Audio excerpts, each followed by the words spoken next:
छत्रपती शिवाजी महाराज की। आवाज नाही येत नाही, लक्षात ठेवा। आवाज कुठपर्यंत गेला पाहिजे? चिखली आणि कळक्यापर्यंत गेला पाहिजे। बोला छत्रपती शिवाजी महाराज की जय भवानी। जय जय जय जय जय भवानी। जय जय जय जय जय शिवाजी।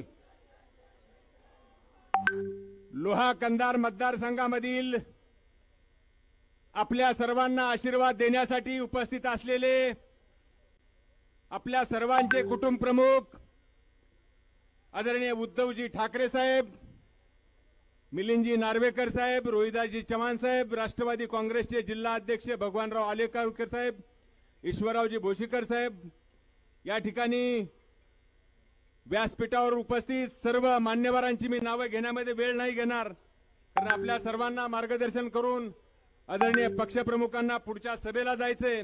त्यामुळे आपल्या सर्वांची व्यासपीठावर सर्व सन्माननीय नेते मंडळी उपस्थित बंधू आणि भगिनींनो, खरं तर साहेब लोहा कंधारच्या मतदारांनी यावेळेस 100% ठरवलंय की या ठिकाणी परिवर्तन अटळ आहे। लक्षात ठेवा, हे चित्र या मतदारसंघामधलं एवढ्यासाठी आहे, गेल्या 20 वर्षापासून या मतदारसंघाचं जर चित्र बघितलं, या मतदारसंघामधल्या कुठल्या गावाला, वाड्याला, वस्तीला अजूनपर्यंतच्या काळामध्ये रस्ते नाही गेले, ही चित्र आहे। लक्षात ठेवा, आज अनेक गावावर, वाड्या, वस्त्यावर मी जातोय, त्या ठिकाणचं जर चित्र बघितलं, या ठिकाणचं चित्र बघितलं, अजूनही पिण्याच्या पाण्याच्या सुविधा या मतदारसंघामध्ये नाहीत।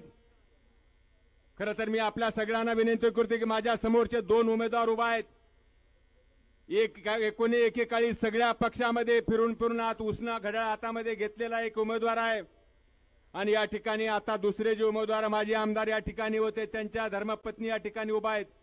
या दोघांची जर चित्र बघितलं, दोघेही दाजी भाऊजी आहेत। गेल्या 20 वर्षापासून या मतदारसंघामध्ये दाजी भाऊजीच्या काळामध्ये या मतदारसंघाची जी पिळवणूक झाली, हेळसांड झाली आणि या मतदारसंघाला विकासापासून वंचित राहावं लागलं, हे चित्र आहे। लक्षात ठेवा, आजी माणसं म्हणतायत लिंबोटीचं धरण माझ्या काळामध्ये झालं, आज या ठिकाणी आदरणीय ईश्वररावजी भोशीकर साहेब उपस्थित आहेत। मी ज्यावेळेस त्यांच्या घरी गेलो आणि घरी गेल्यानंतर 1980च्या काळामध्ये ज्यावेळेस ते आमदार होते, त्या काळामध्ये आदरणीय शंकररावजी चव्हाण साहेबांच्या उपस्थितीमध्ये लिंबोटी धरणाची सुरुवात झाली। मला वाटते एक लबाड आणि लबाड माणूस या मतदारसंघामध्ये मी लिंबोटीचं धरण झालं अशा पद्धतीच्या घोषणा करतोय।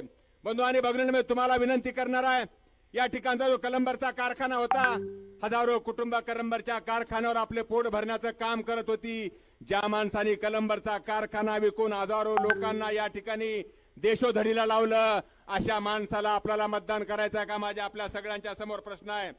करता माणूस एवढा लबाड माणूस आहे। लक्षात ठेवा, या लबाड माणसाने मागच्या 2014च्या निवडणुकीमध्ये साहेब आदरणीय उद्धव साहेबांनी आपल्याला यांना शिवसेनेच्या तिकिटावर उभा केलं। बाबा आला शिवसेनेच्या तिकिटावर उभा, साहेब 3 महिन्याच्या नंतर भारतीय जनता पार्टीची घरोबा केला। असा पहिला गद्दार महाराष्ट्रातला कोण असेल तर माझ्या मतदारसंघामध्ये लढणारा प्रताप चिखलीकर नावाचा गद्दार माणूस आहे। लक्षात ठेवा, आदरणीय उद्धव साहेबांना त्यावेळेस त्यांनी सांगितलं की साहेब मी शिवसेनेचं काम करेल, आणि शिवसेनेचं काम करतो म्हणून निवडून आल्याच्या नंतर दुसऱ्या 2-3 महिन्यामध्ये भारतीय जनता पार्टीची घरोबा केला। बंधूंनो, मी तुम्हाला सांगतोय, या माणसाने 25 वर्ष या मतदारसंघाला मागे नेलं, या मतदारसंघाचं वाटोळं करण्याचं काम केलं। साहेब यांची परिस्थिती अशी, यांच्या घरामध्ये, ग्रामपंचायतीमध्ये घरामध्येच, जिल्हा परिषदे घरामध्येच, विधानसभा घरामध्येच, लोकसभा घरामध्येच, अशा पद्धतीचं आपण म्हणतो ना की घराणेशाहीचं काम। मला आज अभिमान वाटला साहेब, आज आपल्या बरोबर आदरणीय साहेब या ठिकाणी आले, ते खाली बसलेले आहेत। मला असं वाटतं की अशाही पद्धतीचं काम या ठिकाणी तुम्ही पक्षप्रमुख पण करताय, त्यांनाही व्यासपीठावर आपण स्टेजवर बसू शकले असते, परंतु आज या ठिकाणी बॅनर बघितले त्यांचे, घराशिवाय, मुलाशिवाय, मुलीशिवाय, दाजीशिवाय, भाऊजीशिवाय या मतदारसंघामध्ये दुसरा कोणी दिसणार नाही। साहेब मी तुम्हाला सांगतो की लोहा आणि कंधारची वाताहत या सगळ्या माणसाने केली। कंधारचे चित्र जर बघितलं, कंधार सारखं शहर संध्याकाळी 6-6:30 वाजता बंद होते, जे गाव इतिहासकालीन आहे, 1500 वर्षाचा इतिहास कंधारला आहे, आणि इतिहासकालीनचं गाव जर 6:30-7 वाजता बंद होते, मी अभिमानानं सांगेल साहेब तुम्ही, मी तुमचे आभार एवढ्यासाठी मागेल, या ठिकाणी या मतदारसंघाला अंधारातून बाहेर काढण्यासाठी तुम्ही मशाल माझ्यासारख्या गरीब कार्यकर्त्याच्या हातामध्ये दिली।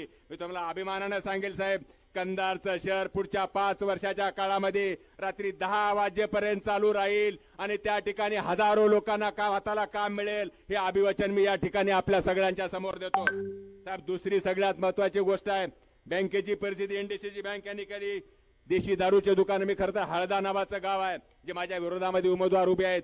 साहेब, मी हळद्या गावामध्ये 4 वर्षापूर्वी गेलो आणि हळद्यातल्या लोकांना विचारले पाण्याची टाकी तुम्ही कधी बांधली? त्यांनी सांगितलं 8 वर्षापूर्वी दादा आम्ही पाणी टाकली। त्यांनी सांगितलं की 8 वर्षापूर्वी पाणी आल्याच्या नंतर मी सहज विचारलं की मग गावाला पाणी पुरवठ्याच्या योजनांचा चांगला परिस्थिती असेल, पाणी चांगलं मिळत असेल? त्यांनी सांगितलं 8 वर्षापूर्वी पाण्याची टाकी बांधून सुद्धा आमच्या गावाला एक थेंब प्यायला पाणी मिळत नाही। मग मी त्यांना सहज विचारलं की तुम्ही पाणी कशा पद्धतीने पिता? त्यांनी सांगितलं आमचे दाजी आणि भाऊजींनी दारूची दुकानं चंद्रपूरमधून एवढी आणली आम्हाला पाण्याची गरजच नाही। चित्र आहे साहेब, एका बाजूला 18, 20, 22, 25 वर्षाचा माझा तरुण त्याला हाताला रोजगार नाही। अनेक गावागावामधलं जर चित्र बघितलं 35, 40चे झालेल्या तरुणांना आज नोकरी नाही म्हणून कोणी मुलगी देत नाही, हे भयान चित्र या मतदारसंघामध्ये आहे। एवढं वाईट चित्र ज्या माणसाने या मतदारसंघामध्ये केलं त्या तरुणांना दारूच्या व्यसनाच्या माध्यमातून आपलं आयुष्य तिसीला संपवावं लागतंय। खरं तर मी या ठिकाणी सांगतोय, मी हजारो तरुणांना या तालुक्यामधल्या या मतदारसंघातल्या तरुणांना हजारो तरुणांना रोजगार देऊन त्यांच्या पायावर उभं करण्याचं काम करतोय आणि हा माणूस या ठिकाणी हजारो तरुणांना दारूच्या व्यसनाच्या माध्यमातून त्यांचं जीवन संपवण्याचं काम करतोय। हा फरक आहे त्यांच्या आणि माझ्यामध्ये, लक्षात ठेवा। म्हणून मी तुम्हाला एवढ्यासाठी सांगतोय, या ठिकाणची घराणेशाहीवर आपण बोलत असताना एक गोष्ट मनापासून केली की गेल्या 15 दिवसापासून जर चित्र बघितलं या माणसाच्या पायाखालची वाळू सरकायला लागलेली आहे। माझ्या संतोष वडवळे नावाचा कार्यकर्ता फेसबुकवरची पोस्ट टाकली आणि फेसबुकवरची पोस्ट टाकल्याच्या नंतर त्याची बोट छापली गेली, त्याच्यावर अमानुषपणे अत्याचार केले गेले, त्याच्या तोंडावर ज्या पद्धतीने दारू पाजून त्याला नाचवलं, त्याला नागडं केलं, अशा पद्धतीचा अमानुष वरून घेऊन या माणूस आमच्या एका कार्यकर्त्यावर अत्याचार केले। दुर्दैवानं साहेब सांगावं असं वाटतंय, पोलीस हे प्रशासनाला हाताशी धरून ही मंडळी अत्यंत हैदोस घालण्याचं, भयभीत करण्याचं, लोकांना दहशतीच्या वातावरणामध्ये ठेवण्याचं काम करतायत। ज्या संतोष वडवळेवर ज्यांनी हल्ला केला, जे गुन्हेगार आहेत ते गुन्हेगार आज मोकाट फिरतायत। ही सत्ता आणि सत्तेची मस्ती आहे, लक्षात ठेवा। यांना पैसा आणि सत्तेची मस्ती एवढी आलेली आहे। मी तुम्हाला आज अभिवचन देतो साहेब, 20 तारखेच्या निवडणुकीमध्ये 23 तारखेला शिवसेनेची मशाल या ठिकाणी 100% धगधगणार आहे आणि मी त्यावेळेस तुम्हाला सांगेल यांची दादागिरी आणि दहशतवाद पुढच्या काळामध्ये निपटून काढण्याचं काम शिवसेनेच्या माध्यमातून आपल्या सगळ्यांना करावं लागणार आहे। म्हणजे आपल्या सगळ्यांना विनंती आहे की माझ्या एका कार्यकर्त्यावर, तालुका प्रमुखावर हद्दपारी करावी लागली, अशा पद्धतीचं पोलीस आणि प्रशासनालाही मंडळी काम करतायत। बंधूने एक लक्षात ठेवा, त्यांनी कितीही लबाड बोललं, या मतदारसंघाचं वाटोळ केलं। कोणी एकेकाळी आपण म्हणत होतो की भाई केशवराव धोंडगे ज्यावेळी टीव्ही नव्हता, मोबाईल नव्हतं, व्हॉट्सअप नव्हतं, फेसबुक नव्हतं, इन्स्टा नव्हती, त्या काळामध्ये भाई केशवराव धोंडगेंनी लोहा कंधारचं नाव महाराष्ट्रामध्ये नाही तर देशभरामध्ये स्मरण करावं, अशा पद्धतीने गौरव करावं, एवढं नाव उज्ज्वल केलं होतं। परंतु मधल्या काळामध्ये लोहा कंधारचं नाव आपल्या सगळ्यांना ऐकायलाही मिळत नाही, चित्र आहे। मी साहेब आज अभिवचन देतो, तुमचा शिलेदार या पुढच्या काळामध्ये विधानसभेमध्ये इथल्या शेतकऱ्याचे प्रश्न असतील, इथली कारखानदारी वाढवण्यासाठी, माझ्या बेरोजगारांच्या हाताला काम देण्यासाठी मी मनापासून ठरवलंय। माझं व्हिजन डॉक्युमेंट या ठिकाणच्या दरवर्षी 2000 तरुणांना या ठिकाणची सोयाबीनचा प्रकल्प प्रक्रिया उद्योग असेल, सीताफळाचा प्रक्रिया उद्योग असेल, हळदीपासूनचा प्रक्रिया उद्योग असेल, कलंबरच्या ठिकाणी 100 MLTच्या 100 KLPDचा कारखाना या ठिकाणी आपण इथेनॉलच्या माध्यमातून या मतदारसंघामधल्या लोकांना याच ठिकाणी काम करण्याची संधी माझ्या पक्षाच्या माध्यमातून आपण 100% देऊ। बंधू आणि भगिनींनो, तुम्हाला मी अभिवचन देतोय, आपल्या सगळ्यांना आदरणीय पक्षप्रमुखांना ऐकायचं, मी आपला अधिक वेळ घेणार नाही, पण एकच गोष्ट सांगतोय, ही मंडळी माझ्यावर आरोप करतायत हे पुण्याचं पार्सल आहे। अरे ज्या मातीमध्ये मी जन्माला आलोय, ज्या कर्मभूमीमध्ये मी वाढलो असेल, परंतु माझ्या आयुष्याच्या शेवटच्या क्षणापर्यंत या जन्मभूमीच्या विकासासाठी, या नांदेड आणि लोहा कंधारच्या विकासासाठी माझं उर्वरित आयुष्य आपल्या सगळ्यांना देणार आहे। तुम्हाला एकच गोष्ट सांगतो, लक्षात ठेवा, हा माणूस गावागावामध्ये जाऊन एवढंच सांगतोय की माझ्या आयुष्यामधलं माझं चुकलं असेल तर मला शेवटचं मतदान करा।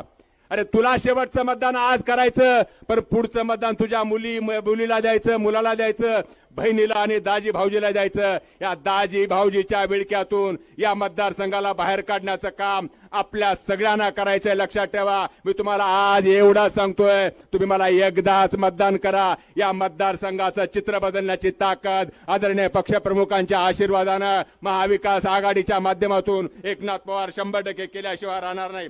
खरं तर मी आपल्या सगळ्यांना विनंती करतो की मागच्या लोकसभेच्या निवडणुकीमध्ये आदरणीय शिवाजीराव काळगे साहेबांना आपण या ठिकाणी प्रचंड मताने निवडून दिलं. आदरणीय शिवाजीराव काळगे साहेब आपल्यामध्ये उपस्थित आहेत. मी तुम्हाला एवढंच सांगतो, त्या काळामध्ये 70,000चा लीड या ठिकाणी डॉक्टर काळगे साहेबांचा तोडून 3,000चा लीड दिलं. मी तुम्हाला आज सांगतो, या मतदारसंघामध्ये फक्त आणि फक्त शिवसेना आणि महाविकास आघाडीची हवा आहे. लक्षात ठेवा, आपल्याला या विधानसभेमध्ये किमान 30,000चं लीड आपल्याला घेऊन ही निवडणूक आपल्याला एकतर्फी जिंकायची आहे. यासाठी आपण सगळ्यांनी कामाला लागावं, एवढंच या प्रसंगी आपल्या सगळ्यांना सांगतो आणि माझ्या शब्दांना विराम देतो. धन्यवाद. जय हिंद, जय महाराष्ट्र.